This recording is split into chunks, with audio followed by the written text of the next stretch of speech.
Good morning. Good morning, Coronachan. Ah, the great and merciful. May she bless us in her countable ways. And may you spread the good word of the great and merciful Coronachan by sending this to family, friends, and people you don't want to have in your life anymore. Because, like, you listen to that shit? It's got to be. You can't be friends with anyone. Oh, I disagree with you. You listen to evil, conservative, right-wing stuff. It's not. It's libertarian. I always use that to thread the needle because I know it's no different today because people are stupid. But they would always try and get, are you a Democrat or a Republican? It's like, oh, yeah, because there's only two choices, right? And I'd say, well, I'm a libertarian. And that would, because nobody was terribly educated back then, nor are they terribly educated now. So if you're looking for an angle, you're looking for something that you could claim to be, that would not be lying, that might open up some interesting conversation. You might be able to convert them. You say, oh, no, I'm libertarian. They say, what's that? I said, well, it's like, you want legalized pot, right? Or, you're okay with gay marriage, or, people, whoever, if they're adults and not hurting anyone, prostitution, are you okay with that? Yeah. It's like, well, it's like that, but I want low taxes too. Oh, by the way, I want people to have rights to guns. That's where you get them on the social angle. That's where you get them. They're kind of like, yeah, I'm all for social freedoms. Oh, like the ownership of guns? Well, not that. Not that. You're okay with abortion, which is debatably killing infants, right? Okay, but then but you're against gun ownership. Now, I'm against murder, but you're not exactly all clean there on the vice side of freedom. You're like, I'm for everything. The great thing about libertarianism, not to talk about political philosophy, is how it forgives you. You have no ownership of other people's decisions, so you can endorse the most horrific things. Not that you personally do it in your life, but, oh, you want to shove a vacuum up your hoo-ha and suck out what is arguably a life? Maybe committing murder, maybe not. I'm all for it. Go ahead. You want to shoot that shit up into your veins and you get all that nice warm feeling and then you end up in a ditch where Juan takes a picture of you over in San Francisco. Go ahead. Go ahead. I'm kind of more like, leave everybody the fuck alone, especially me. Look, you all could be communists, just not me. Just treat me as a libertarian. All of you go text the shit out of each other. Say, hey, don't text that libertarian over there. No, he's cool. He wants to be left alone. That's it. If he ain't hurt nobody, leave him alone. And by the way, don't tax him at 40%. Just let him be. Let the guy be. Dana Hanford, I'm here for another midnight session. Yeah, it is nighttime. Donna is over in Australia, I think. And then there was another one. I'm a TradCon wife. Here's it. Good morning, Cappy. Where my left foot, this is you. We're always looking for models, always looking for models. Mary Jo can't be the only pinup girl. I will say it again. If there's any of you girls out there want to send in pinup pictures, no nudes, can't use nudes. Nudes get you in trouble, okay? If you want to help out the old captain, advertise, obviously predominantly male readership. And the modern day porn is if you just put on a nice housewife outfit and you have a batch of cookies. That's hot. Holy shit, that's rated X. Good morning, Cappy. I'm going to be annoying and ask for the email to send housewife photos to. I'm a TradCon housewife. Well, if that's the case, you could look it up. It's assholeconsulting.com. There's a contact. Oh, wait, no, you can't do that because you can't attach. That's a contact form that I got to email you back. All right, just send it to my Cappy Cap account. Capped, C-A-P-T, capped capitalism at yahoo.com. Not Captain Capitalism. That goes to a cartoonist who does actually a good cartoonist called Captain Capitalism. But go to capped capitalism at yahoo.com. And you get it there. Oh, look at me be all cheery answering these non-paid Andrew Cap. Why the fuck do you live in Minnesota? I'm going to say, okay, guys. I'm going to say it one last time. Okay. I have a girlfriend here. That's one reason. Okay. She is building up her savings so that she can retire adequately before 45, by the way, as well. Okay. Makes good money. We're not there yet. Okay. What? Strike while the iron is hot. That's what I do. Yes, I could live anywhere. Okay. And if I did not have the GF, I probably would have split town probably 7 years ago. I didn't really have the FU lifestyle or for the Asshole Consulting. Well, Asshole Consulting is only 6.5 years old. So with that added, yeah, now I could go live and do and wherever I wanted. And I'd probably just get a small little 1-bedroom somewhere. I don't even know if I'd own property, to be honest. And I could have traded in the equity I had in my home and throw that into a 401k or whatever. Well, you can't. You go on a regular stock account. But I probably could have done that. But the GF, she has a real job, legit, professional, making good money. And here's the other thing. If you got someone you love, and there's not even if you love, let's just say you got somebody that's you're committed to, like all you married fuckers. Anyway, it's incumbent upon you to make sure both people's finances work out. Both, right? And since I have gone from zero to hero, and I know exactly what it takes, rubber to road all the way up, I got to make sure that person's finances are in order so they don't tank my finances.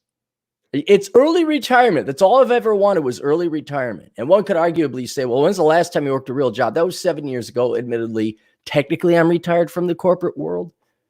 But this still takes effort. This still takes work. I know. Not as much as a rake. I'm with you guys. I'm happier than Punch right now. But I still got to work. I still have to make some contributions to an IRA. I still have a fair amount to go yet on my retirement accounts. Yes, I could pull the ultimate boomer thing and what's his name? Alex Trebek it up and do a reverse mortgage on my house. I probably could do that. But the other thing, as of right now, why? Because I don't have a place to live in South Dakota just yet. My house is being built. The HOA has approved my house. They say, we like the way your house looks. Go build. Thank you. Second, third, fourth tier of government. I will build it so that you guys are all happy. And it's going to be a very simple, but a very nice, slick looking house. Not too big.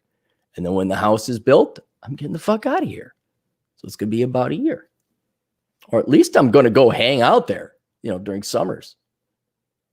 But yeah, now it's you're making the corner and now you're down the final stretch. And you guys are like, why aren't you at the finish line yet? Because I have to make it down the final stretch. We're not there yet. I can see it. It's coming up real quick. I see the checkered flag. Cappy's going to come in first place, but I'm not there yet. I have to come barreling down on this. And this is, hang on. Let's talk about it, shall we, boys and girls? Here's all of Cappy's mistakes. This is basically all the mistakes I made and how you should not make these mistakes. And if you want to come down, see, I did a lap on this trek. Now I'm coming down the final line. And barring death or illness or whatever else, I'm going to make it. Okay? It would suck. I build my house and die like a week after I get there. That would really fucking suck. But if you'd like to do it much faster and not be 45, 46 fucking years old by the time you're coming down the final stretch and would like to relax and retire early, well, let me give you a couple recommendations. First, worthless. Cappy majored in a stupid subject. He majored in finance. It was slightly better than his original major, economics, but they're both fucking worthless. So make sure that you get yourself a job and high pay so that you're not dicking around in your 20s trying to find, just trying to scrape by. Patrick had economics. Here's all the other financial mistakes I made, including not majoring in stupid shit. And then here's how not to become a millennial. Okay. Although I was not a millennial, I did study the millennials, looked at every possible bad decision they made and their mental illnesses and their political, God, you can't even call it a religion, your cult of socialism and all your isms. Okay. And how that set you back. Get this, because this is a little bit for older farts. This is for younger farts. And there you go. And so that's why I'm not in South Dakota yet, because I didn't have me growing up. I'm the oldest. I'm the oldest of the siblings. Okay. And when you're the oldest, you got your dad and your mom, and they're the ones that are supposed to train you. And if they don't know what they're doing because they themselves are poor, or you're the first kid, like, fuck if we know what to do with you, you get to teach yourself. And so that's what I'm trying to do. And this is possible, guys. This is complete within our grasp. And we did. I just did a video from a young black guy in South Dakota, of all things. He followed my advice. And we got stories about like this stuff where the guy's like, oh, Captain, I got your book and X, Y, and Z and Z, Y, and X. And now at 25, I'm an engineer making 75 grand a year. If I didn't have that bobbity, bobbity, bobbity, bobbity, boo. We can save decades, literal decades of every young man and young woman, if they want to listen to this. We could save decades of each and everybody's individual lives. We could save them easily $200,000 a year in big financial mistakes. We could all be retired at 50 with hot svelte women with big boobies. It's all possible. Just got to get those books to read them and get them out to the young people. And arrogant and hubristic as that might seem, I have seen it work. And that's all I want. I'm like, dude, like those science fiction shows, right? There's a prototype, and the prototype is some amazing new technology, but it isn't perfected yet. It's got flaws. I'm the prototype. Like, wow, look what he did. Well, yeah, but look at all this shit we could have done differently. Learn for the prototype so you have the finalized product in yourself. You say, that prototype beat all the records, but we improved upon the prototype. We cut the race time in half based on the prototype. Not to mention, you don't have to go through all the... Starvation sucks. If you're Cappy, is starvation fun or does it suck? It sucks. Fucking sucks. Here's my bagel and ham sandwich. That'll get me through. Fucking finding tea on the St. Paul campus. Oh, sugar packs. This has, you're literally like, this has calories. This is energy. So that's why the fuck I live in Minnesota, Andrew. And I don't even do winters here no more. I go to the Southern Command. I haven't done a full Minnesota winter. I haven't done that in about 5 years. So I've already kind of partly retired.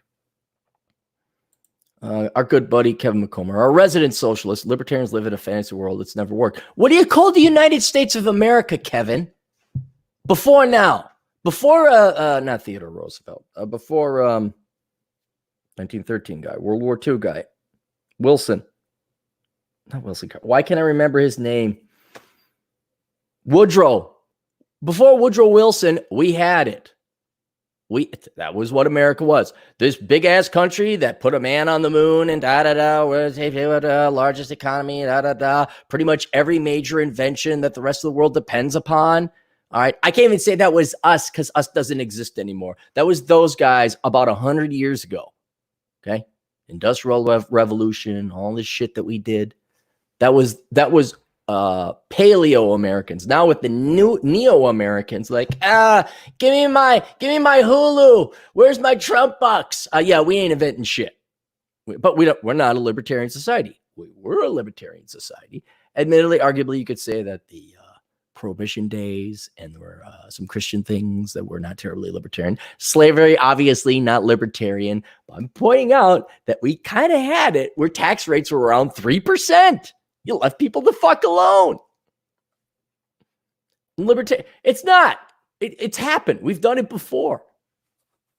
Singapore, except you're not allowed to chew gum. Not terribly libertarian, but libertarian-esque. Microscopic Vegas. Vegas is a very libertarian city. I think that'll turn around very quickly. Chud Grover for $2. Kevin's by far my absolute favorite internet troll. Hey, if he keeps paying, I don't care.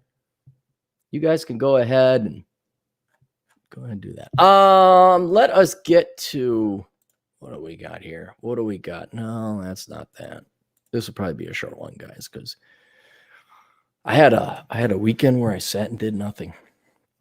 I watched probably a total of 6 movies. I did nothing. Wasn't getting good sleep.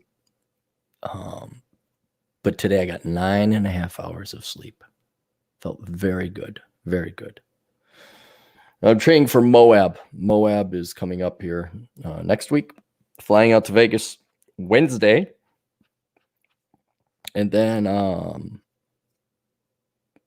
yeah, I'll hang out with Baldoni, say hi to the guys. And then I'm going to hop in my car and go to Moab. And I'm going to hike the ever-living shit out of the non-national parks. I'm going to go down near Blanding. A lot of interesting cliff formations out there in Blanding. Atham, look that up. But yeah, I drove out to Chicago, got back Thursday. And man, there's nothing to do unless we have this economy open. There's show up and, hey, what up, Elk? Hey, what's going on, guy? Yeah, all Chad and I did, all we did, it was funny. Like, okay, hey, buddies, pals. Oh yeah, it's good to see Elkins. What's going on? And all we did was we went running. He worked and I worked. Because that's all there was. There was nothing to do but work. Because like, what do? Well, we can't go to your favorite restaurant because it's closed. We can't go to the lake because it's closed. Like when you basically cut everybody else off from humans, there's no real reason to live, except then you go work, which is not reason to live. And then you go and you run and get your exercise, which I consider work. I don't consider working out like fun. I know some of you weirdos do. Then you get back. What do we do, brain? I guess we work some more. Yeah, because that's the only. Otherwise, what? We're gonna watch TV. Gonna look at each other, sit there. What do you want?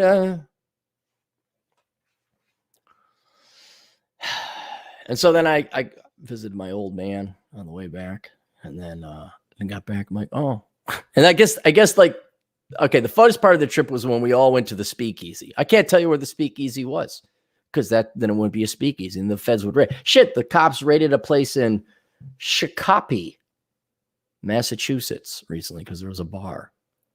So you got a loose lip sync ships. You got to shut up about where that stuff is. But aside from the speakeasy and hanging out, the best part of it was just driving back in the car listening to podcasts because like it was different. Oh, here's Wisconsin again. Okay, it's sunny out. It was sunny out. It was nice driving. Just listening to different thoughts, different human interaction, albeit digitally, but different human interaction. I think I was binging on Turd Flinging Monkey and Better Bachelor. And that was it. And then you get back. Oh, hey, it's the same apartment. Oh, it's the same roads with the same restaurants that aren't open. Yeah. So now I'm going to get the hell out and go to Moab.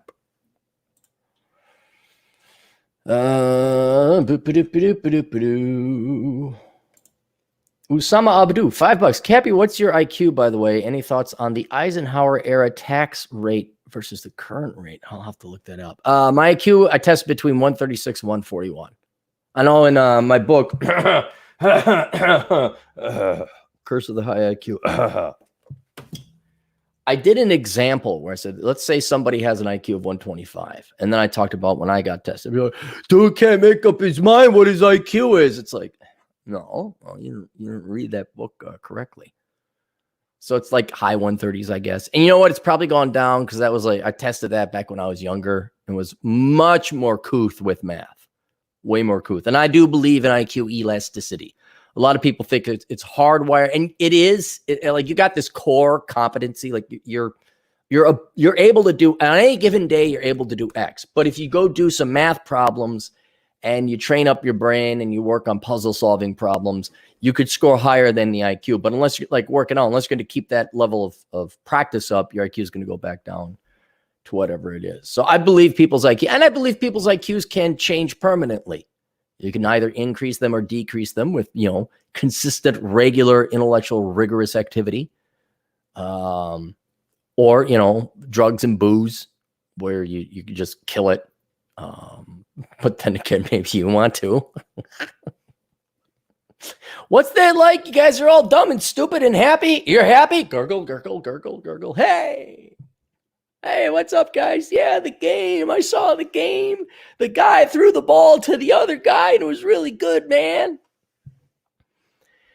Eisenhower era tax rate. Is this when they had the top Eisenhower tax rates? They're very progressive. Income tax rates were 90%. Was written by Bernie Sanders. Eisenhower's high is 90%. I'm trying to look for numbers. If we're going back to this thing here. Okay. That's not going to be your, what's his name did a study on this. Peter Schiff. I think it was Peter Schiff. And, You did at one time have a marginal tax rate of 90%, but there's so few people paying it that it didn't really necessarily have an overall effect on the economy. What I like to use as tax rates, because like, okay, we can have a 99.9% tax on anyone who makes over 10 billion a year. Okay, so 5 people pay that thing, and that's marginal. Remember, the rest of it, there wasn't. Keep also in mind, it was to pay off our World War II debts. So there's another reason for that. There was a expenditure reason to have that. And I think the United States government had a point there. Hey, didn't we prevent you from like being taken over by the German and the Japanese American corporation? They make a ton of money selling shit. Yeah, we're going to pay some taxes now, boys and girls. We're going to pay it down. Not necessarily against it. I wonder if we're going to have tax rates like that to pay down the Wuhan flu Trump bucks bill. We're not going to. But there were so few people paying that, your overall tax rate, and that's when you got to look at it at an economy. It's like, well, what is the over? It's, okay, fine. Bill Gates pays more taxes in a minute than I'll pay in my entire life. All right, but what's the overall effect of taxes? So you got to look at what the overall rate is, and that's why I always like looking at government expenditures as a percent of GDP, total, federal, state, and local. And that gives you and I think they may not have had the data back there, Osama. It's been I mean, sure, we could go back and wait a minute, hang on, I got the data. I put it together. Government spending, percent GDP, Captain Capitalism. All right, here we go. Federal budget. All right, so in the 50s, oh, this is a small chart. Okay, here we go.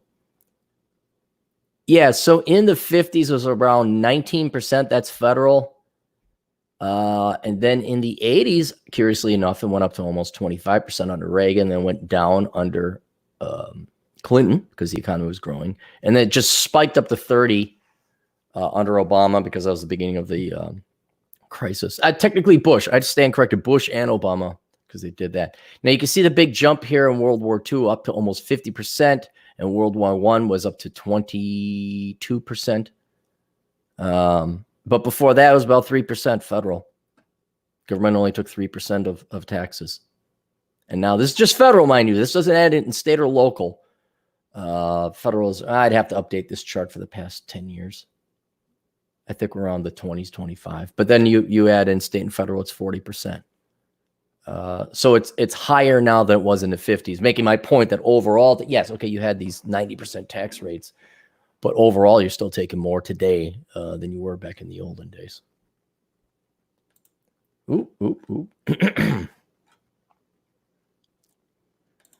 The Competent Man, UAL had a $2.5 billion bond at 11% issue fail on Friday. 11%. What's UAL?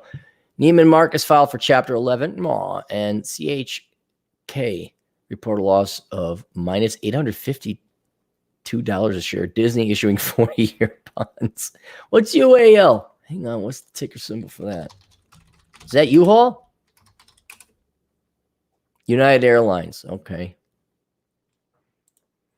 Let's check. Cheapsake Energy Corp? Or Chesapeake? Chesapeake. Okay, good. Yeah. I don't know. You're following it more than I am, man. I'm not following the stock market. Oh, Donna Hannaford wants to know, as an audience, please explain what speakeasy is. A speakeasy is during the Prohibition days. There were bars that were run illegally, predominantly in Chicago, but all across the United States. This is where the Al Capone lore and legend comes from. Probably Chicago would be the epitomal, like if you've seen it in movies. So you'd have a knock, what's the password? It's Philly's a dickhead. And then you close it and then you let you in. And it would look like boring, like maybe even like it'd be an organ, like a church thing. But if you hit a button, a wall would switch and then you'd walk in and then people were doing the Michigan rag and the Charleston, the girls with the crazy funny haircuts and their beaded skirts. And that's what, and you would speak easy so as not to let anyone know where it was. And then the cops would come in and bust the place. It'd be a raid because women are anti-fun. That's basically what you need to know about American history, Don.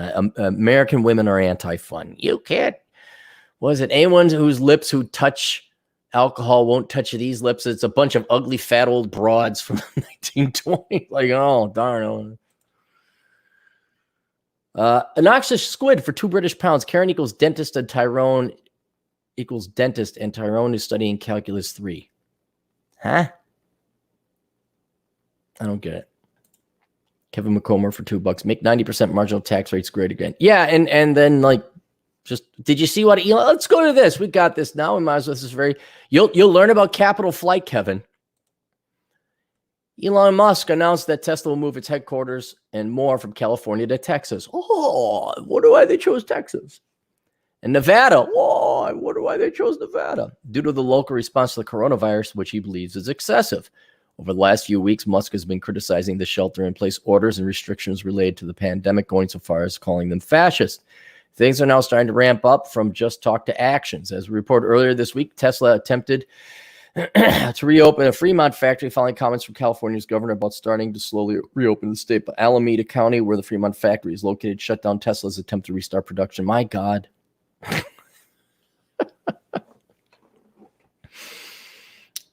Really, Elon? Really? You had to know that California just didn't suck ass for business.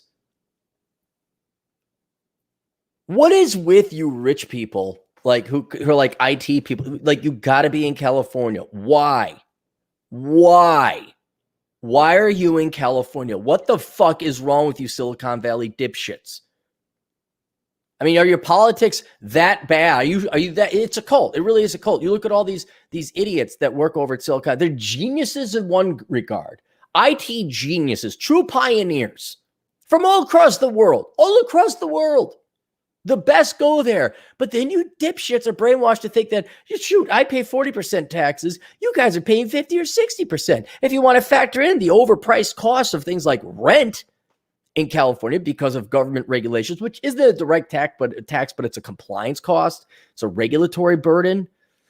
Is it a tax? Yeah, but it wouldn't be there if you're in an evil place like Texas, where they have electricity, by the way. I don't know if you remember that when California had rolling blackouts.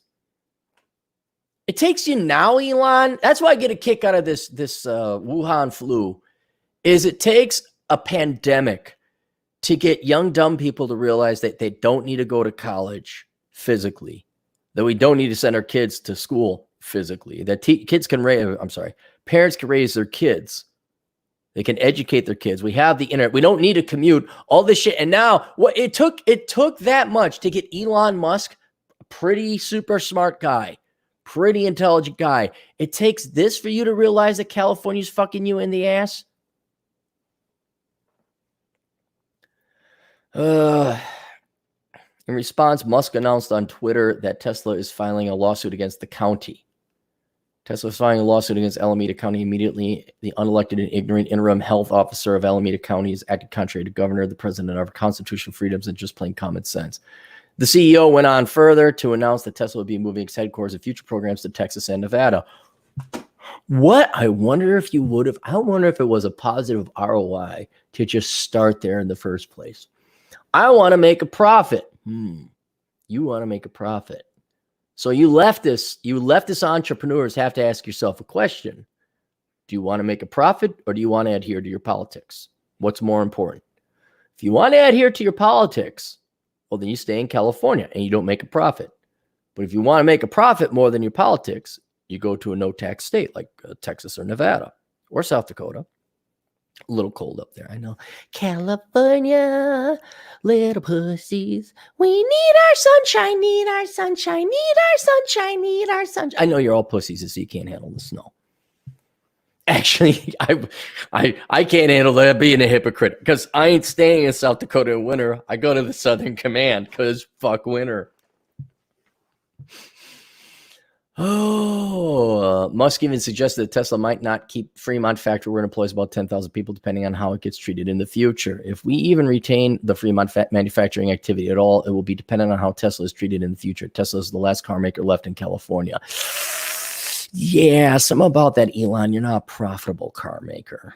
The CEO added that Tesla has been able to keep operating as casting foundry and other facilities in San Joaquin County, which is located next to Alameda, despite the shelter-in-place orders. Furthermore, Musk encouraged Tesla shareholders to file a class action lawsuit against the country. It appears that Alameda was anticipating that Tesla would reopen by May 18th, same date as GM and Ford. Are we coming up on that? 7 days. Scott Hagerty, the county supervisor for the District of Alameda County, where Tesla's Fremont plant is located, said that he had been confident that county health officials and Tesla executives were close on an agreement. Why the fuck do you... It's so cute how county officials and nonprofit and government workers don't understand speed or efficiency. When you government officials have nothing to do, nothing is really lost. When executives at a corporation have to be pulled into a county level meeting with you fucktards to talk about whatever your concerns are, we're talking millions of dollars being lost that day. Millions, which employ at least 100 people. In the case of Tesla, 10,000. It affects to go through this hoop and compliance regulatory horse and pony show. Get the fuck out of our way. Just get the fuck out of our way. And to show you how granular, how anal retentive, how petty local politicians can be, may I point out again, I think it passed in Minneapolis, Minneapolis, not the Twin Cities, Minneapolis, where you're no longer allowed to have drive-thrus anymore because of the global warming. And you're not allowed to have bags. And it's because government workers, government politicians are drastically inferior compared to private sector people. We have work to do. We're producing shit. There's an opportunity cost. Wait a minute. You guys don't really, because your opportunity cost is what? What's the opportunity cost of the politician dipshit? What? You don't get more government funding to write your shitty ass children's book about feminism? What's your opportunity cost? Well, you don't get to go have espresso at an overpriced, organic coffee shop in the Twin Cities. My criticism of Elon Musk all aside, the dude is employing 10,000 people at that place. There's a lot riding on this guy.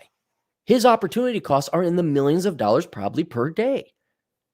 And you're dragging these people in here to talk about, well, how many feet are you people going to be separated by? Well, we could, I have my master's in public health administration, and studies suggest that, Listen, Karen, shut the fuck up. You're responsible for nothing. Your job is a completely affirmative action hire. If you went away, the taxpayers actually get some money back. I, however, am more valuable than you. I have a higher value than zero. And if I don't lead this company, start making decisions, we have to shut the factory down. We're working a lot of policies and procedures to help operate at the plant. And quite frankly, I think Tesla did a pretty good job. And that's why I had to make it a point where on May 18th, Tesla would have opened Mr. Hager. Oh, Mr. Hager, did you come up with a lot of policies and procedures? A bunch of nannying Nazis, nitpicking? Well, from my master's public health administration degree, I feel that, hey, go the fuck away and get the fuck out of my face. Update. Fremont Mayor Lily May issued the following statement. As the local shelter-in-place order continues without provisions for major manufacturing activities such as Tesla to resume, I'm growing concerned about the potential implications for a regional economy.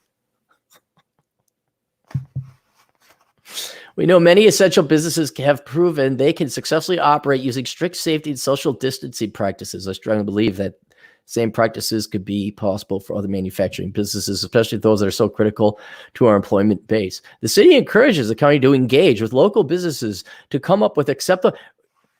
We don't have time, sugar tits.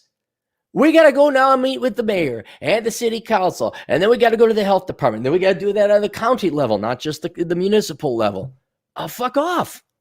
Just fuck off. By the time that's all done, Elon could move all of his shit to Texas and Nevada. He could. Why would he waste his time with this? Hey, can we set up shop here? Yeah, please do. Go. Some minor paperwork. Make sure you don't pollute the environment. But, yeah, you're here. Good. As we have done for over a decade, the city is prepared to support Tesla as soon as they are able to resume automobile manufacturing operations. They're committed to a thoughtful, balanced approach. Oh, fuck off. The mayor of Palo Alto, where Tesla's HQ is located, Adrian Fine, tweeted the following. Palo Alto mayor here. I would really be sad and disappointed if Tesla left Palo Alto and stand ready to help. I truly appreciate having a cutting-edge tech company based. Well, they're a money-losing company, by the way. Employing people, paying taxes, and helping solve the climate crisis. Happy to help. Well, maybe the mayor of Palo Alto has a little more business sense. And then it says Electric's Take. This is the company that wrote it, electric.co. I don't care. I don't care about Electric's Take because I don't care what they say. I don't care what journalists think.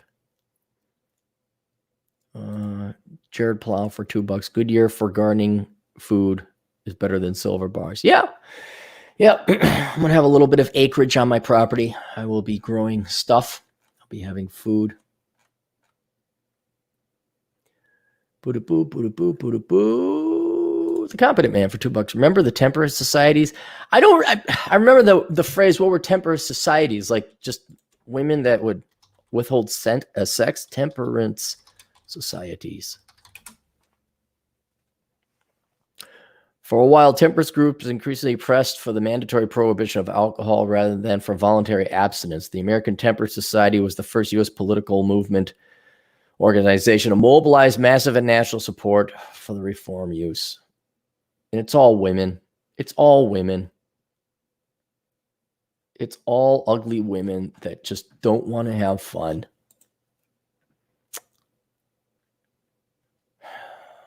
Final Kill 44 for $4.99. Hey, Cap, strong independent man that need no woman here. Of course, that's a given. Were women going to bail us? Were we going to get government checks from the women? Were they going to we need affirmative action for men. We better give them hiring preferences. Were they going to do that for us? Did you hear did you get a memo I didn't? Texas just opened up, but weirdly, there's lots of cars out, but no one is at the stores. Well, give it I know this may shock people in the government, but people have independent thought. And just because you make it legal doesn't mean people are going to go out. People will do what they perceive is in their best interests. Okay. So they don't, a lot of people are just voluntarily staying in. We've now made it such a crisis, it's such a scare that, now people are afraid to go out because they're all going to die. I think Americans should charge head forward, go out and party and go to amusement parks and concerts, and who gets it, gets it. Who dies, dies. I'm sick and tired of cowering. But maybe I'm one of the last Americans left where Americans would have said, fuck this shit, let's go. Real Americans, the ones that beforehand, that were libertarians. Now I know we just got a bunch of spoiled first worlders. Like, nothing's more precious than my child. No. Everything's more precious than your child because your child is an effing moron that you raised to be a hood, Ritalin-dependent, brainwashed automaton. Wow, let me guess. It is going to go major in something worthless and demand a student loan bail. And ultimately, by the time this thing's life is over, it will have contributed nothing to society, which is the majority of people, by the way. So I don't know why you're holding up the rest of society for worthless people. Adriano Ramos, will Joe Biden still be chosen to run for president? What, for the Democrats? Yeah. I think he won. Didn't he win the nomination? I mean, it's him, right? So funny. Adriano's over in Perth, Australia, knows more about American politics than I do. There's nothing to know. There's nothing. Everyone's going to fuck you over. Everyone's going to fuck you. Trump's going to print off money. I don't care anymore. Once Trump did, I'm like, done. Not that I had a lot of faith or expectations of Trump. I just don't have any. I'm not getting worked up about not.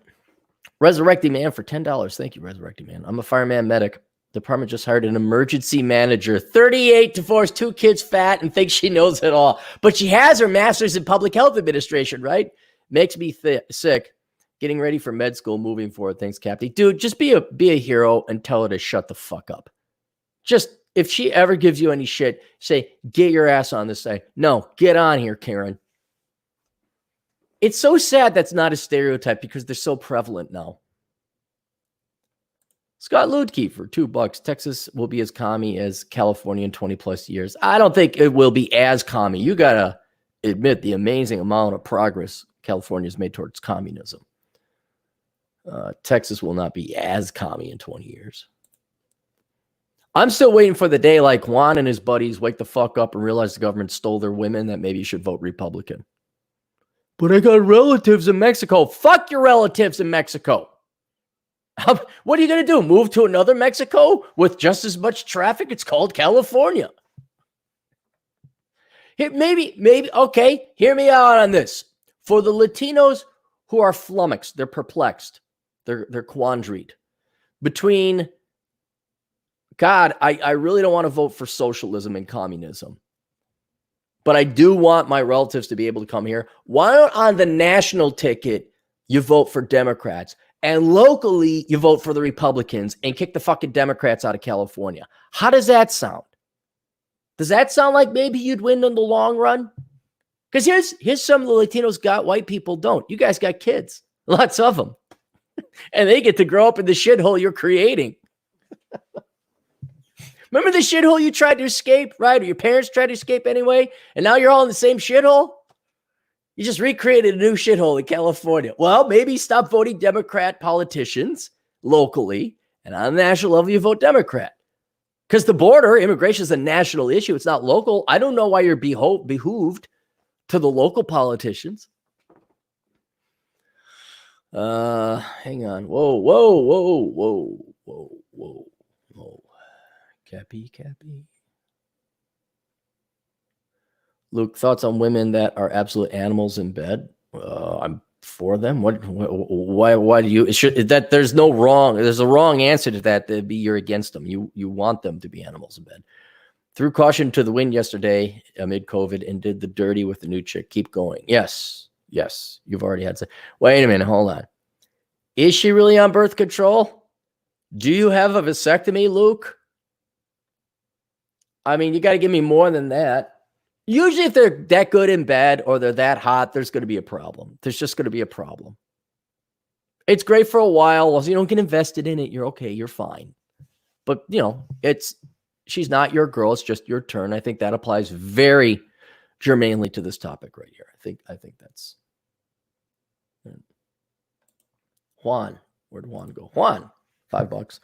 Opinion on full-time single fathers. I know single mothers get the steam, but is there a difference? Single fathers acknowledge they messed up like me? Not necessarily. I mean, you got to judge. Look, the only reason there's such a backlash, and that's the key word, backlash, to single mothers is because there's so much singing and praise that goes into single mothers that men are just fucking sick of it.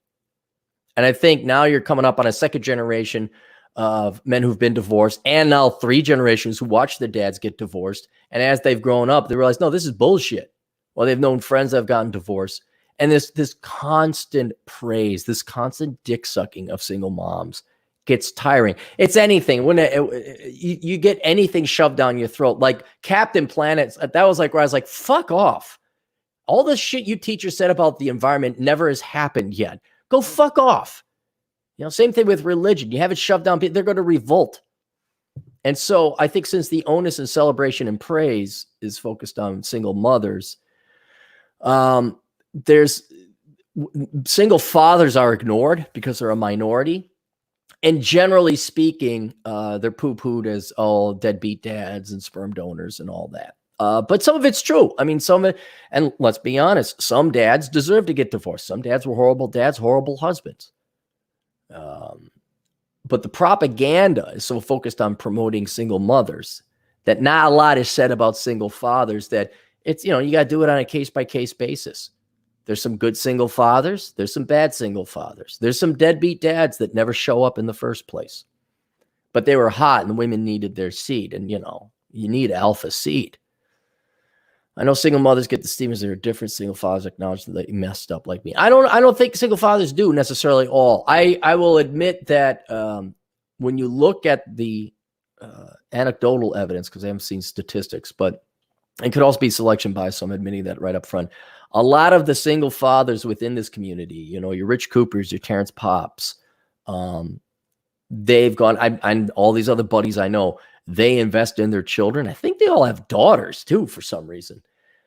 They invest in their children, and they are grateful. And then I know on the counter side, at least one of my buddies, the mom is a fucking psychopath, and mentally ill, on government money.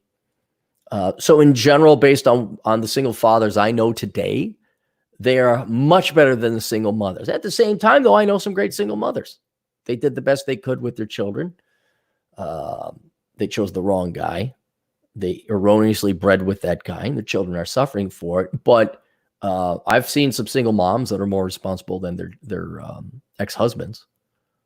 But the single fathers, based on, taking some of those out of it, the ones at least who are red pill, ironically, love their children more than any leftist Marxist left-winger would, because they actually spend time with their kids. Nonstop Dre for $2. Happiness equals reality divided by expectations. Yeah, I'd go with that. That it? We good? Okay. Let me get to my notes. Where is it? That's not it. Is this it? No, this isn't it. Let me go to this one. What I am thankful for, I'm thankful that I had a weekend off. I'm thankful that I had an entire weekend off and that I lied around and did nothing. I'm still trying to work on letting go and having a guilt-free weekend off where I don't worry about work I could have done, or maybe I'm being too slothful. Right now, I've put in so much overtime in my youth that I could never work a day in my life. I'd still put in more hours per day or per year for total life than your average worker. Because what, everyone wants to retire at 55 or something like that. Could retire at 55. Government workers, I'm retiring at 55. What are you going to do for the next 30 years of your life? Jesus. They graduate, of course, at 25 with a master's degree. They work 20 years. So in 20 years' time, they're supposed to produce enough wealth to cover their childhood and the retirement. So the childhood was 25 years. The retirement is another 25 years, let's just say. So in 20 years, they're supposed to produce the economic production to pay for 50 years of sloth. And now you know why we run deficits. But I'm glad I had a weekend off. I'm thankful I had a weekend off. I'm trying to chill out and relax on that.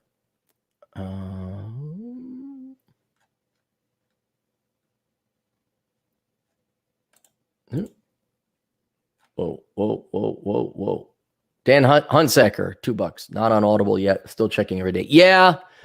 I had to re-upload a chapter. There was an error on it, so I had to re-upload the chapter for How Not to Become a Millennial.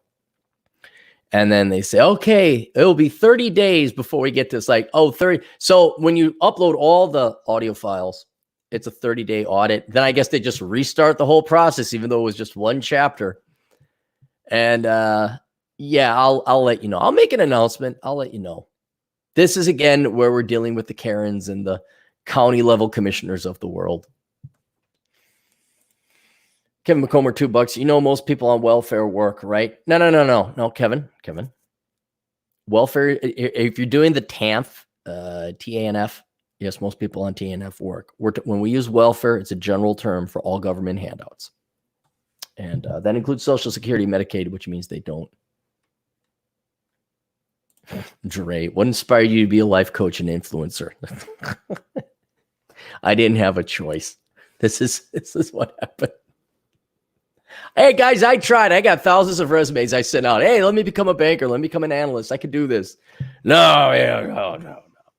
Okay, let me yell on the internet at people and curse and swear and make money. Oh, okay. All right, you do it. No, and I did not set out to be this. That's what you don't want someone who said, I want to be a life coach, like 23-year-old girls. I want to be a therapist. I want to be a teacher. Anybody who sets out to be a politician, you don't want them being a politician. Let's go over here. More happy news. We like happy news.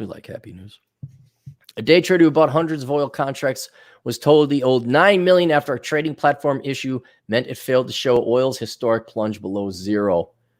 A day trader who bought, let's just go to the article here. Day trader who bought hundreds of oil futures contracts during its historic price crash last month was told he owed $9 million after a technology issue prevented his trading platform from displaying negative oil prices, according to a report from Bloomberg. The record-setting oil crash last month led to traders using Connecticut-based brokerage firm Interactive Brokers being told the huge losses incurred when the commodity went below zero, despite not knowing it was in negative territory.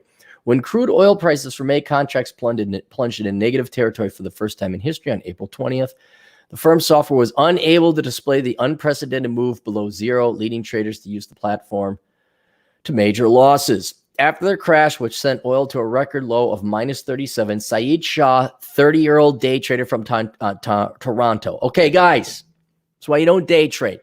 Okay, this is dude, bro. All right, this is what every 30. You're gonna go become paramedics. You're gonna get your $12 an hour being a kind of sort of ambulance guy. All right, then maybe you'll go to school for your MBA, but then you're gonna do day trading, brah. Day trading. No, you don't do day trading. We don't do day trading here. Hey, no, you don't. No, that's not a thing. You don't do that. Notification from Interactive Brokers saying he owed the firm a whopping $9 million. He had started the day with $77,000 in his account, Bloomberg reported. As oil crashed into negative territory, Shah bought 212 oil future contracts for what he thought was 1 cent per barrel, not realizing that oil was actually trading at a negative $3.7 per barrel. Shah had no idea that oil's dip into negative pricing had happened, and he was unable to see the price in real time. His Interactive Broker system was unable to display a price below zero. I would be not only saying, not only do I owe you not $9 million, you owe me my $77,000 back. I was in shock. Shah told Bloomberg, I felt like everything was going to be taken from me, all my assets. Shah told Bloomberg he didn't sleep for 3 days after the incident. Yeah. Slow and steady, guys. Slow and steady. Pay off your student loans. Don't go into debt. Spend less than you make. It's a $113 million mistake on our part. The 75-year-old billionaire, Thomas Peterfree, founder and chairman of Interactive Brokers, said that oil's journey into negative territory revealed existing bugs in the company's software. It's a $113 million mistake on our part, the 75-year-old billionaire told Bloomberg News in an interview. That's good. That's honest of him. Sounds like he's going to pay back Shah. That's intellectually honest. That's good. Since the interview, that estimate has been revised down to $109 million, Bloomberg said. We will rebate from our own funds to our customers who were locked in with long positions during the time the price was negative, and any losses they suffer below zero. In another incident thousands of miles away in Europe, Interactive Brokers customer Manfred Kohler faced a similar situation to Shah, according to the report. Kohler lives in Frankfurt, Germany. Please tell me in his 30s. Reportedly purchased oil contracts for his friends at 11 and between 4 and 5 that same day on Interactive Brokers platform. His trading screen froze just after 2 p.m. The price feed went black. There were no bids or offers anymore. Later on, however, Kohler received a notification from the brokers that he owed $110,000. They talk about how it could go negative, and the CME and other trading markets did not know. Here's a picture of 2 serious white guys like that. This is probably just grabbed from however long ago. Wasn't actually in the day.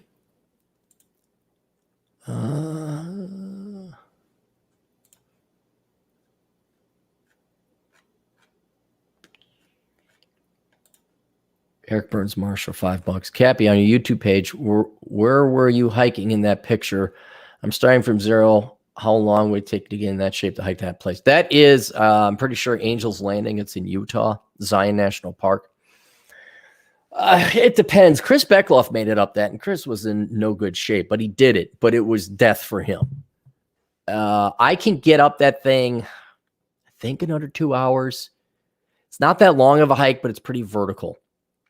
And a lot of times, if you go during busy season, you're going to have traffic jams because you're going out on a ledge up a chain. And if you fuck up too much, you're going to fall down 1,000 feet to your death. You're starting from zero. It would take you, I don't know, you start walking a mile a day. 2 weeks, get up to 3 miles a day, take some rests, like every other day. You're up to 5 miles a day walking. And then I'd start running, switch to running, do a mile a day. And then once you're running 3 miles a day, you'll be able to handle it. If you could run 3 miles and not die, you'll be able to handle it. It'll be tough, but you'll be able to handle it. So once you get up to, so I don't know. It depends on how fat you are and how much effort you put into it. Depends on how much weight you lose too. I'd say 3 months you could get up to it. So maybe fall. Try and fall and you could get to it. But yeah, that's one of my favorite hikes too. And I might be going there. Happy news from Bring Me the News. Bring MN the news. Bring Me MN News. Picture: bear goes to Duluth Mall, finds it closed. So if you don't know where Duluth is, it's straight north of the Twin Cities on Lake Superior in the bay there. And here's a bear, black bear, lots of bear up there. Who doesn't like bears? There aren't many visitors to the shuttered Miller Hill Mall during the coronavirus pandemic, which is probably why this bear felt it was safe to check it out. Mall security officer Ryan Carlson came across this quite chunky bear. Yeah, he ain't missing no meals. Usually spring, they're a little more emaciated because they're coming out of hibernation, but he's been getting into some garbage bins. Bears are not that uncommon out here. We find bears. A lot of people have cabins. Bears will rummage through the garbage. Around outside the entrance of the Duluth Shopping Center early Wednesday morning. The pictures were posted on Facebook by his friend Katie Altrichter-Kaz, who has named it Noodles. Her post has been shared more than 2,400 times as of 11 p.m. Wednesday. Oh, yep, there he's sitting down. He was just totally fine, just passing through, Katie wrote. Bears come through once in a while when they smell something good from the restaurants. Miller Hill Mall, like all Minnesota malls, is currently shut down as part of the coronavirus social distancing measures. That said, it has started offering curbside pickup. I'm never doing. No. Let me the fuck in the shop. I'm not doing curbside. Bringing you your slacks, Mr. Clary. Thanks. So maybe Noodles was trying to visit the Build-A-Bear workshop. Ha ha ha. And there's just a picture of a bear. He's just chilling out there. Black bears are not that big, actually. You look out for grizzly. There you go. Happy news. Happy bear news. Let's go through the sponsors here really quick. The sponsor, Alpha Male Reviews. I will put the YouTube channel up there, Alpha Male Reviews, on YouTube. You can visit his channel there. He did a video on Enjoy the Decline. So you can check out his channel there. How Not to Become a Millennial. Learning from America's Largest Sociological Disaster. Go ahead and get this book when you're bored and not allowed to go outside and play. As well as some of my other books. Curse of the High IQ. Bachelor Pad Economics. Worthless. What's this one? Oh, The Pence Principle. That's not mine. That's Randy Bentwick's. But basically how not to get falsely accused of rape so you don't go to jail. Reconnaissance Man, Where to Live in the United States. Now would be the perfect time to go start traveling in the United States, cheap gas. Enjoy the Decline, Accepting Living with the Death of the United States. The Black Man's Guide Out of Poverty, for those of you who happen to be black, male, and in poverty, and you want to get out. Get that book. Then we got other books, the best of books, Captain Capitalism Top Shelf, and there's also Captain Capitalism Reserved, and Love Letters to the Left, my best writing from my blog, which I have backed up in book form, so that if the Googles ever decides that they don't like what I wrote, they can delete it, but it's still backed up. PushingRubberDownhill.com. Visit my good friend Adam Piggott over at PushingRubberDownhill.com. It's the blog, the movie, the website, the strip club, the jazz club, the circus. PushingRubberDownhill.com. It actually is just a website, which is his blog, a podcast, which he also has. I got to listen to his podcast. I haven't binged on him in a while. Maybe when I go for my walk, I'll listen to him. Pushing Rubber Downhill. And then the book, Pushing Rubber Downhill, which again, I will say is a must read. It's the hero's journey, a journey from a boy into a man. And it's cringy. It's very cringy at first. Like, no, God, he did. And I would put it up there with The Way of Men, Bachelor Pad Economics, Rollo Tomasi's The Rational Male. Absolutely would. Masculine Geek. When you're done tuning in, tune into the Masculine Geek, which I have on my cell phone, which is charging right now. I'm going to binge on that. Maybe TFM when I go for my long ass walk. Maybe I'll go for a really long walk.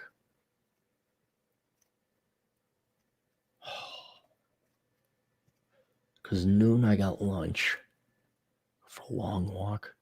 My to-do list is kind of done.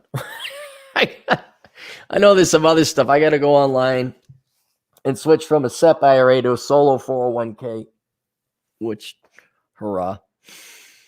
But now I got to talk to Chad Elkins about that. He's like, oh, dude, you already contributed that much. We can't contribute anymore. I'm like, I thought this had the high contribution limit. Oh, no, that's a solo 401k. Why didn't we do a solo 401k? So Masculine Geek, if you're bored with this one, go over to masculinegeek.com and check out the podcast and the website there. They have their YouTube channel. Most of their updated podcasts are on the YouTube, kind of like mine, because it takes time to download and convert to MP3. But if they do convert it to MP3 and upload it, I think on Podbean. I'm not sure. You can check those guys out. And then blackbrigade.org. Go to Black Brigade Debrief at blackbrigade.org, starring DT. And DT, he might be podcasting when I do. Him and I are now kind of on the same schedule. And I'll put that in there for you guys. There we go. So take a look at that. I'm also going to, these are all podcasts I listen to too. It's not like they just paid me and said, hey, would you promote? They're friends of mine, but I also listen to them. And both of them, they reach puberty. It's so nice to see them hit podcast puberty where they say, hey, we can monetize and charge money now. They actually realized they could do that after years of podcasting. So they finally admitted that Aaron was right and they were wrong. But beyond all the mockery and ridicule, these guys do have good podcasts. The Masculine Geeks, they kind of get a break from the politics and all that, and that's why I like it. And DT is even more cynical and dark and jaded than I am. So check out those guys there. Academic composition. Go to academiccomposition.com to have your papers in college written for you, because if it's good enough for corporations to outsource menial tasks, it's the same thing for college students. Why would anyone, unless you're a liberal arts major, why would you write your own liberal arts papers? All right. Have Alex and his team of crack writing staff write your papers for you. So you could go and make more money, or you just go have fun. And if you're also looking to have a job, Alex is always looking to hire writers and advertisers, marketers. Not fun jobs, not sexy jobs, but they can be done from home and it pays. Of course, that's not as much money as you'll make with Trump bucks and welfare and all that, and the more or less officialized UBI we now have. UBI, here, we got it now. How's it feel, guys? Everyone's committing suicide. What would you get to later? So take a look at academiccomposition.com. Tell Alex the captain sent you. He'll appreciate it. Non-communist science-fiction.com. Do you like communist? Do you like science fiction? You do. But do you not like communism? You don't. Well, have I got the website for you? Non-communist science-fiction.com. The author, Michael Kingswood, has a whole ton, which I don't know what that is, but it's a whole and it's a ton of books on science fiction that is not communist. And by not communist, I don't mean he's like political and advocating capitalism. There's just no fucking politics in his books. It's just good. It's like Star Trek without the sermoning. Okay. So take a look at that. And bunkerbasics.com. Take a look at bunkerbasics.com with Bunker Bob. Okay. Bunker Bob's Basics. Bob discusses how preparedness is insurance against the risk of disaster. He discusses how you can become more self-reliant when knowing the government is prone to making massive miscalculations. Bob shares the tenets of prepping, income diversification, frugality, skill development, risk management, and more. At Bunker Basics, you're not getting a rant from a guy in his mom's basement. You're getting actionable steps you could take to better prepare yourself for a shit hits the fan event like the coronavirus pandemic. So go ahead there. Take a look at bunkerbasics.com. The Science of Mastering Women, written by Linda Gross, who also has a podcast that's pretty darn good. I'll put this in the chat room. Take a look at her show there. Linda Gross, Science of Mastering Women. And then if you're looking for computers for sale, I scored 4 computers at the Speakeasy. The guy's giving away 4 old computers. I got 4 old computers, so I'm going to bring it to the good Aaron. And he's gonna convert those. I think he's gonna shred them. He said, they're Vista machines. That's too old. So maybe he'll save the memory sticks. But there you go. If you're looking for cheap computers, we're talking around $200 with shipping. That's it. Don't expect anything fancy. He does not do Support. He doesn't do tech support. Don't call him. It don't work. I don't know how to plug it in. Does this come with a thing? No, you get a fucking computer with a fucking mouse and a fucking keyboard. That's it. He is expecting you to be an adult and to plug it in and get it operating. No, it doesn't come with what's it called? Microsoft Office. You have to get that yourself. It's just a basic fucking computer. So if you're mature enough to know how to do that, and you're willing to drop anywhere between 150 to 200 bucks, depending on laptop and whatever else goes in it, you're just looking for a basic bitch computer, not something that plays Fortnite, not something that does, this is not your Bitcoin mining machine. This is your basic bitch computer that does internet and word processing and Excel and maybe some old ass game. So that's it. So don't make it more complicated. And no, he's not going to help you with how to install it. He's going to assume you're an adult and can do it. And I put that in there. And then finally, if you'd like to help out the show, olderbrother.com/donate, of which you can donate. I'll put that in the thing. You could donate by donating to PayPal. You get nothing for it. I gave Cappy money. Yay. Although I appreciate it. Then there's also Patreon, which I uploaded a new road trip podcast episode to that. I did that while driving out to Chicago. So you guys get access to behind the scenes content, including Mary Jo's pinups and my best post I've ever written, which is how sanity is the future of wealth. And then finally, there's my Amazon affiliate program, which they've cut the percentages down. But, if all of you were to do all your shopping, I'd still make more. So go get into the good habit of going to olderbrother.com/donate. Click on the Amazon banner, do all your online shopping there, and I get a 3 to 4% commission or cut. So if you do all your shopping through there, and everyone does it, it adds up. Anxious squid for 2 pounds. Why can't most modern women cook? They can. They can. They choose not to. Most men can cook. We choose not to. They don't want to. In the olden days, cooking was a very important thing. It's how you helped your man. It's how you recharged your husband. It was very important because the guy would go work, usually a manual job. He was working at the factory or the farm. And man, there's nothing better than good food. And so if a woman was a great cook, that's great. But now women are interested in marriage. If they are, it's only about them. They don't understand the selflessness and altruism aspect of it. Like, you got to love him more than you love yourself. And he's got to love you more than he loves himself. And women just they're not selfless. They're not, and they're completely programmed and indoctrinated to not even view men at best. When they look at men for husband material, he's a good man. And what does he do for me? He's like a status symbol. Some women still do fall in love. There's no doubt about it, but it's very rare. It really is a solipsistic, all self, like, how does he get me what I want?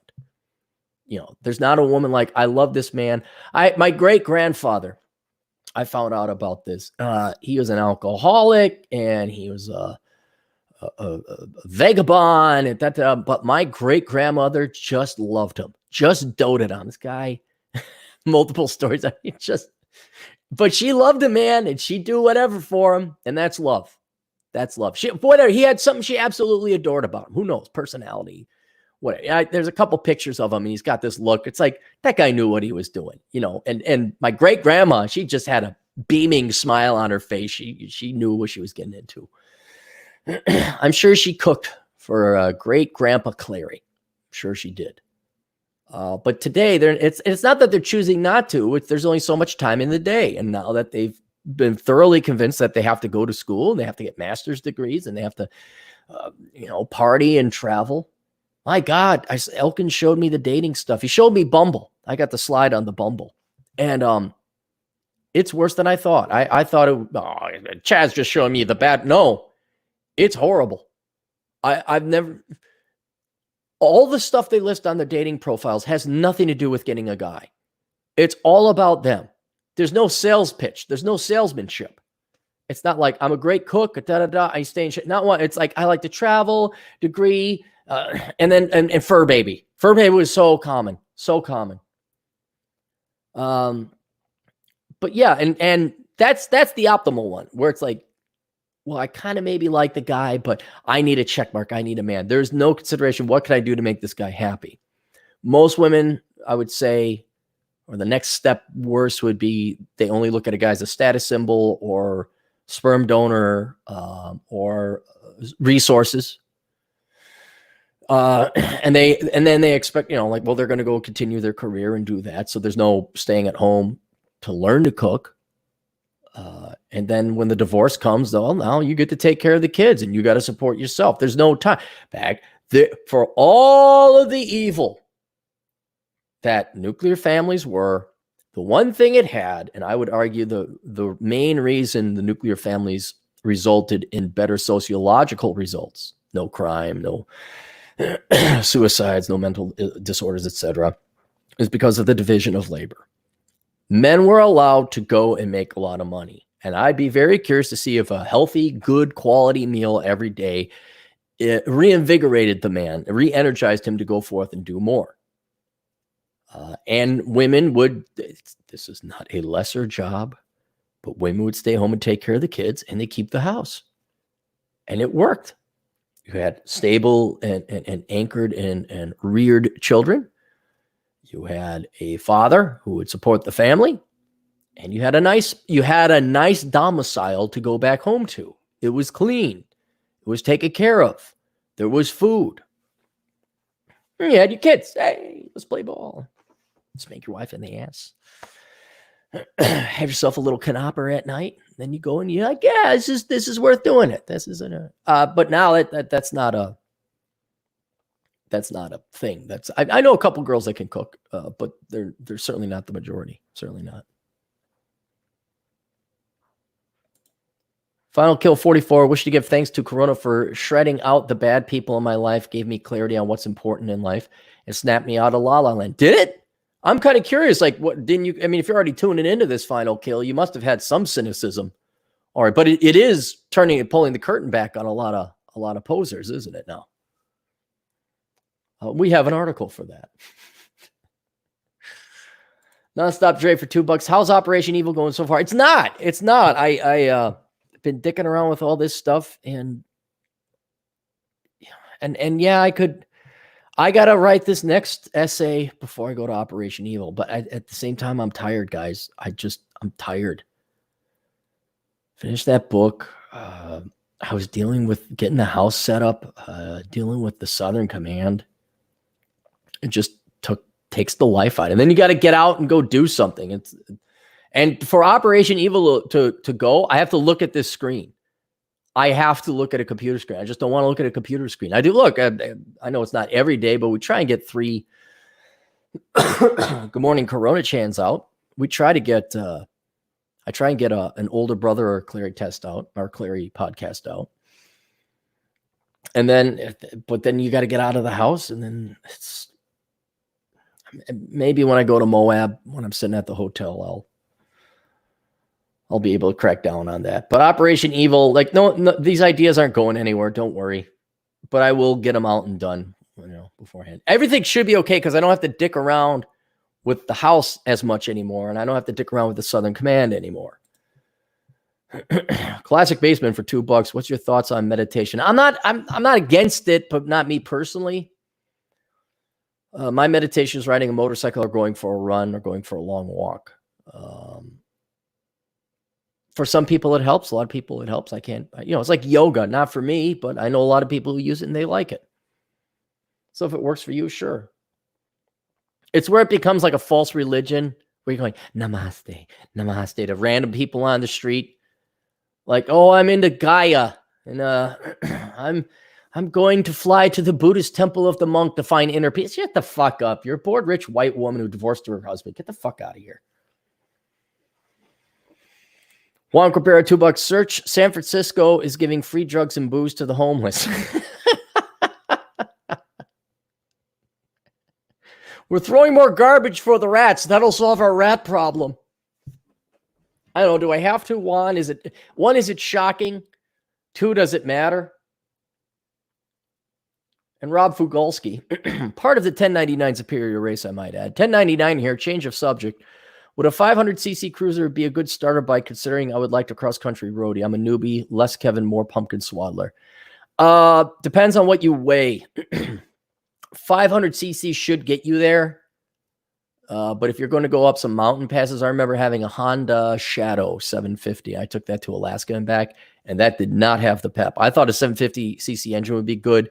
It doesn't. It doesn't have the torque. I would ride it and see if it's got enough pep to pass. That's the key thing. Does it have enough energy to pass with you on the bike and preferably another human being, or at least 60 pounds of gear, like clothes and shit if you're going to go on road trips, because that's what you're going to be carrying. And it'd be about, maybe more like 50 pounds, but you got tools, fix a flat, gear, clothes, laptop. It'll all add up to about 50 pounds. So take that bike up a big hill and see if you can, try and pass people on the highway. See if it's got pep. And 500cc should be enough, but that's why I thought with that Shadow. See, my crotch rocket was 636, and that thing was like, whoa. It was, but then I had the 750. I'm like, whoa, this should be crazy. Doesn't have it. Didn't have it. So yeah, you're gonna have to take it for a test ride. But it should. 500cc should be able to carry a average height and weight man up a mountain. Nonstop Dre for $2. Do you wish you started Operation Evil first? Kinda, yeah. Kinda. Because Operation Truth, I guess is what we'd call it. It's been successful. I've made money. But for the amount of work I put into a lot of these books, that same amount of effort would have probably got me a lot more money. A lot more. So, but it'll come out. It just takes time, man. It's not like I woke up fresh out of the chute like, I'm going to write books and things that'll lie to women and tell them what they want to hear. And come up with products they'll ruin their lives, but they'll pay me money for. You got to go through I see. I try to tell people the truth and they hate my guts. Then Oprah tells lies. She makes billions. I got it now. I see. The Australian.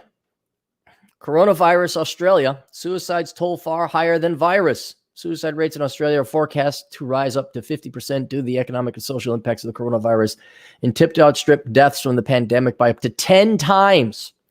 World-leading research by the country's top medical health experts, no link, point that out, no link, predicts the impact of the virus could result in an extra 1,500 deaths a year over the next 5 years and a generational mental health crisis linked directly to the pandemic. The modeling conducted by Sydney University's Brain and Mind Center and backed by the Australian Medical Association is expected to be taken into the National Cabinet next week by Health Minister Greg Hunt ahead of an accelerated second phase mental health package. Money for mental health will not help. I don't know. Can we look at the Black community and say money doesn't help? Money doesn't help. Fathers help. Nuclear families help. STEM degrees help. Discipline, rigor, structure, purpose, agency, and meaning and reason in life help. More government money doesn't help. Have you guys all seen how all the sociological problems have just increased exponentially as we've thrown exponentially more money at it? I wonder if it's perfectly related to what Juan said. I wonder if giving free booze and drugs to San Francisco homeless people are going to help. Modeling also predicts a significant economic blow from failing productivity due to mental health effects on unemployment, school dropouts, and family crises. Well, if you drop out of school, that's probably good for you. Regions hard hit by a collapse in tourism are expected to be particularly vulnerable to an increase in suicide, and it's feared that young people are among those most at risk. Former mental health commissioner and head of the Brain and Mind Center, Santre is how they spell it because they're special, Ian Heike, told the Australian that the modeling showed an annual rate of suicide could rise from 3,000 up to 4,500, with youth suicides making up almost half. Is this the same models that predicted the COVID and the global warming? Just wondering. A joint statement will be issued today by Professor Hickey, AMA President Tony Bartoni, and Origin Youth Mental Health Organization Executive Director. Guys, my God, the more syllables, the less valuable your job is, okay? Director Patrick McGorry, calling for urgent action to address an issue which they claim will kill more people than the virus. Preliminary modeling by the Brain and Mind Center suggests the COVID-19 pandemic They give rise to 25% more suicides, was up to 30% of those among young people aged 15 to 25. This was based on an unemployment rate of 10% and the associated recessionary impacts. This could rise to 50% if unemployment was to peak at 15%. And here's a great little chart of the new cases in Australia. And there was the classic, the classic bubble, the classic bell curve, and it went down exactly like Turd Flinging Monkey said. I have to shout out to Turd Flinging Monkey. If you want to watch him, he's on BitChute, TFM, BitChute, search it. But he nailed this one. And now there's like, cases around the world. Mr. Hunt confirmed last night that he had been briefed on the research and it was now being considered in the formulation of the new COVID-19 mental health package. You know, it would help out if people just got sexier and thinner. I think that would help out. Or maybe if wives made delicious meals for the husbands. That would probably help out more than a government stimulus health mental package. This is important and sobering work, which we welcome, Mr. Hunt told the Australian. And we know definitively from earlier economic crises that they increase mental health issues and the potential to increase suicide. Now we have modeling. Your models are shit. If you looked at any of the models that we've used in the past, they're kind of shit. That's why we are determined to be ahead of the curve with a 3-part strategy. Now the most important part of the recovery is helping as many people return to work as possible. Open up the economy. It won't just help the economy, and more importantly, it will save lives and protect lives by reducing anxiety and mental health problems that come deep with economic impacts. Bada-ba, bada-ba, bada-boo, boo-da-boo, BDP. Hot wives save lives. That's all I'm going to say. Hot wives save lives. There we go. Any more super chats? No, we're good. We're good. Okay. Last bit of good news from Breitbart. U of Ohio U lays off gender race professors. Ohio University laid off 3 completely worthless professors. I added that part. From the Gender and Race Studies Department this week in response to financial burdens imposed by the Chinese virus pandemic. Ohio University also fired 140 unionized employees who worked in the university's custodial, groundskeeping, and maintenance department. Dude, keep those guys. Get rid of all your liberal arts programs and keep the grounds workers, okay? They actually do something. According to a report by the College Fix, Ohio University in Athens, Ohio, laid off 3 professors this week in response to financial difficulties imposed on the university by the ongoing pandemic. The now jobless faculty members were part of the Gender and Race Studies Department. The university has already been criticized. Of course it's going to be criticized. Of course. For its decision to lay off because of racism, right? It's racism. Not that you guys worthless, horrific. It's not bad. It's not worthless. It's cancer, what you people offer.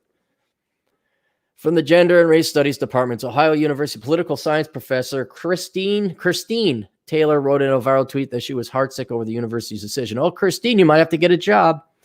This morning, Ohio University laid off tenured track faculty, starting with African-American studies. I am heartsick. Well, what do they offer?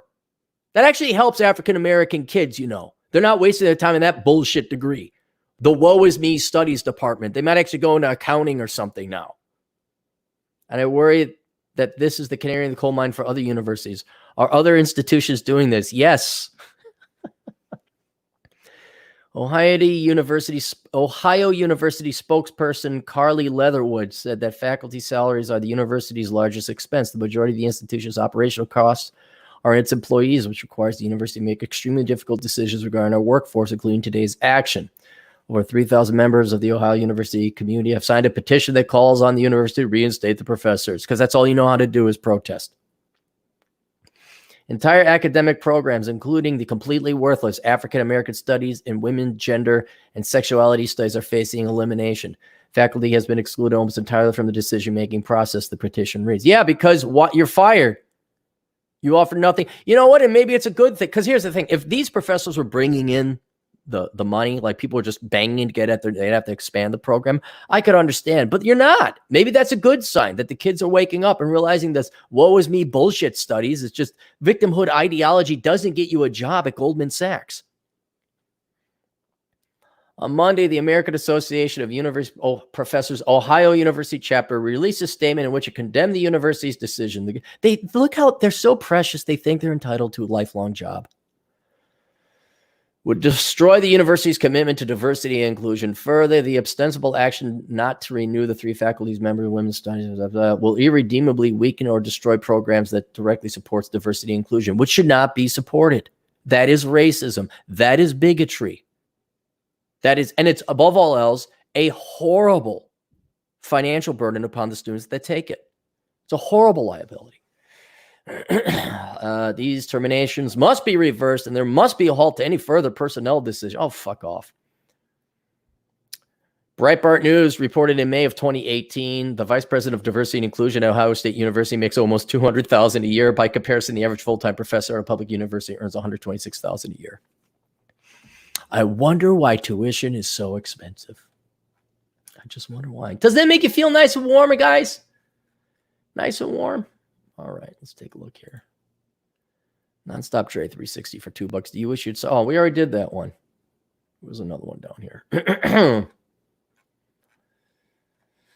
Juan. Hey, Juan. You're back. Thoughts on having to wear a mask to the gym? I'm not doing it. I'm not doing it. How far of a walk do you generally go on? Namaste. David, 128 for $2. It depends on the mood I'm in. I may go for a 3-mile run instead. But the walks are more relaxing. So I think what I'll do is I'll go for a 3-mile run, and then I'll go for a 6 to 7 mile walk. I just got to get out of the house. I just have to get out of the house. And so I think, a 3-mile run. I'll go for a quick 3-mile run, get the heart rate up, come back before lunch. I'll have lunch, and then I'll go for a walk. Can you see how excited I am? I'll be better when I get to Vegas. $2 from Nonstop Dre. Will you go on TFM show? He would have you on. Yeah, I'm not against it, but like any other show, it's not an issue of do I want to go on. It's like having the time. He's busy. I'm busy. Cooper's busy. All these guys are busy, and if it flies by now, like, hey, can you mail? Yeah, I'm going on now. You want to join? Sure. But it's not that he doesn't want to come on, or I don't, I'd love to have other people on the show. But my lifestyle is as such that I wake up, I do what I want when I want. Patterns are starting to form. So I guess everybody kind of knows, hey, can I come on your show, at 9 a.m.? Like, yeah, sure. You could come on the show. But it's having that freedom where I wake up, no, I'm going to do this and I'm going to do that and I'm done now. And off we go. Chris is Black for $10. Hello, Cappy. I'm a 19-year-old guy who read Reconnaissance Man and joined the client. Plan to hit the road as soon as possible. I have $13,000 in savings that I'm planning for investing. Thoughts? $13,000 in savings is not a lot. As I always say, make sure you get your 200 ounces of silver. Although I'd wait a little bit because I think physical silver is a bit pricey right now, but who knows? Get some cryptocurrency. It could go down. It could go up. But I would, if you're 19 years old, I'd save that for school. Save that for your training, whatever it might be. I mean, your road trip, I think some of that should be, because that is investing. You're finding out where you want to be in the United States, as you've read Reconnaissance Man. So I think that is an investment. I think that is a wise investment. But I'd leave that for an emergency fund, like keep at least $6,000 of that cash. So you have an emergency fund. So you're not desperate. Some cocksucking boomer boss lies to you about a job. You could just like, fuck you, I'm done. You have to stick with them. You got your cryptocurrency, you got your silver. And I just use the rest of that for your traveling, for your reconnaissance. And you should have a little bit left over to make a good go at college or trade school or whatever you want to go to. That's what I would save the money for. Kilroy was here for $5. The gravy train's coming into the station. Yeah, it is. Yep. I'm kind of curious if how long they're going to extend the unemployment numbers or the unemployment payment. I think that's it. That's all I got. Did I? Let's get the prayer, and then I'll get going. Dear great and merciful Coronachan, thank you for your non-sentient and zero fucks given truth. The teeth and threats that have been missing so much in the real world that are yet necessary for us to value life, acknowledge truth, and love your fellow man. May your nature continue to expose the evil and parasitic among us, the lazy and those that put themselves above all others, our slave masters who kept us enslaved, teachers who can be replaced by YouTube, and the stupid and unprepared who riot for toilet paper when there is none. Bless us, O great Coronachan, and reward us, specifically those of us who were smart enough to have a 1 month supply of toilet paper and who stocked up on 5.56 ammo as a basic matter of insurance policy. And may thine blessing come in the form of lower asset prices, less boomers, less traffic, cheap gas, and near-free airline flights. In thy name, Wuhan, Wuhan. Amen. There you go. There you go, guys. All right, any more super chats? We done? I got Scott Lutke for $2. The answer to every problem: throw money at it. Yes, that is the solution to everything. That is why the American Indians, who we've thrown more money per capita at, are the dominant racial group within the United States. That's why they're beating the Asians and the Ashkenazi Jews in income per capita and health and wealth expectancy. All right, that's it. Go to assholeconsulting.com. Check out the books. Links to everything down below. We'll see you guys later. Toodles.